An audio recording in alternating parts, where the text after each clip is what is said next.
Okay, guys. We're going to do a reading of The Cold Within. And when you read poems, usually want to take a little different approach. They're shorter, number one. Number two, the first thing you need to look at is the title. The title is always usually something to do with the hint of the theme or the main idea or the purpose of the poem. And when you look at this, you see the poem's title is The Cold Within. And, you automatically think of within something means it's inside of something. So that means the cold inside of something. Well, that doesn't make a whole lot of sense. But when you read the poem and you understand it, the title fits perfectly. When you look at a poem, you kind of want to just see how many stanzas there are. So there's 1, 2, 3, 4, 5, 6, 7, 8. There are 8 stanzas, and you know what that means. It's kind of like a paragraph in a poem. But we're going to begin reading, and the first time I read it, I'm just going to read the poem. And the second time, I'm going to really delve into the poem. So, like I said, the first time I read it, it's just a reading, kind of getting the basic idea. So, The Cold Within. 6 humans trapped by happenstance in dark and bitter cold. Each possessed a stick of wood, or so the story's told. Their dying fire in need of logs, but the first one held hers back. For of the faces around the fire, she noticed one was black. The next one looked across the way, saw one not of his church, and could not bring himself to give the fire his stick of birch. The third one sat in tattered clothes, he gave his coat a hitch. Why should his log be put to use? To warm the idle rich. The rich man just sat back and thought of the wealth he had in store, in keeping all that he had earned from the lazy, shiftless poor. The black man's face bespoke revenge as the fire passed from sight, for all he saw in the stick of wood was a chance to spite the white. And the last man of this forlorn group did naught except for gain. Giving just to those who gave was how he played the game. Their sticks held tight in death-stilled hands was proof enough of sin. They did not die from the cold without. They died from the cold within. Very powerful poem. If you didn't quite catch the meaning of it the first reading, but after this you will. So the second time you read a poem, this is when you sit down and you start really breaking it down. So let's start with the first stanza. 6 humans trapped by happenstance in a dark and bitter cold. Each possessed a stick of wood, or so the story's told.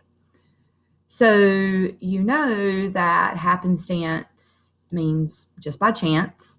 And you see that 6 humans are trapped in this dark and bitter cold. And, he uses the word bitter because he wants you to know how cold it is. Each one possesses a stick of wood, and we all know that wood is meant to keep what going? A fire. So each have a stick of wood. They're trapped in this bitter, dark cold, and this is how the story goes. So when we go to the second stanza, I'm going to erase this.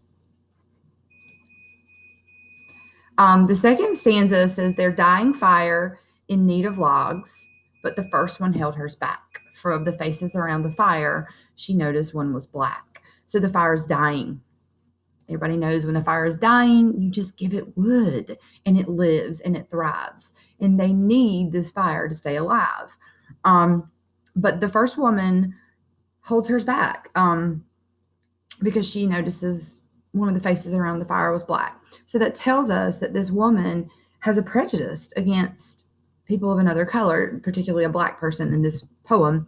And instead of throwing hers into the fire where it's dying and it could keep them alive because it's cold, guys, she holds it back.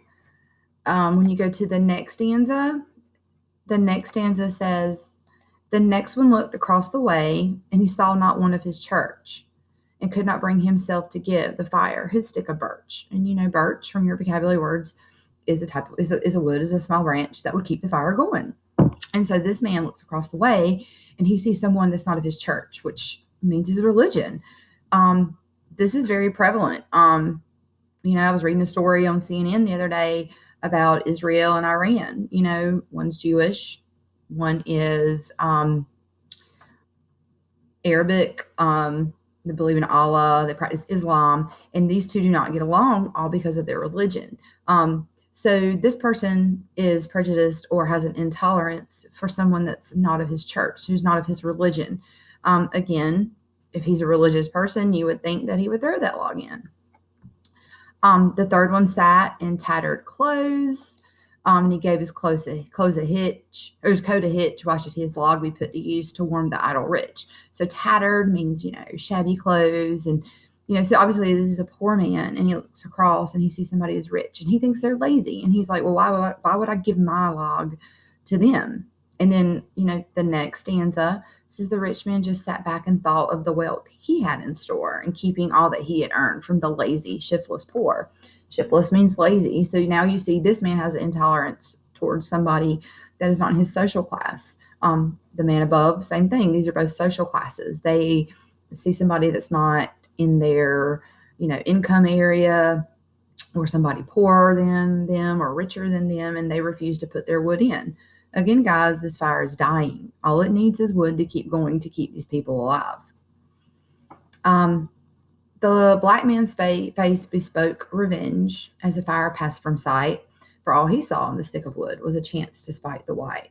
And bespoke, means facial expressions, when you can tell somebody's reaction or feelings through their face. And so the black man's looking across the way, and how he sees as a way to spite, get back at the white person across there. Again, all these people have hatred in their heart or intolerance in their heart, and they're killing themselves. Now, the last man is always my most interesting one, because everybody always notices he's different. So the last man of this forlorn, this sad group, did naught except for gain. Given just to those who gave was how he played the game. So this guy isn't exactly intolerant of anything. He's just selfish. He's not going to give unless you give. That's just how he does it. That's how he plays his game. So as you're sitting here, 6 chances for somebody to do the right thing, keep the fire going. Maybe one spark would make the other one have a change of heart. Maybe the next one would have a change of heart, but they all choose to hold their logs back. But the last paragraph is very powerful. Their sticks held tight in death's steeled hands was proof of human sin. They did not die from the cold without. They died from the cold within. So their sticks are being held tight. Death is upon them. All they have to do is let them go.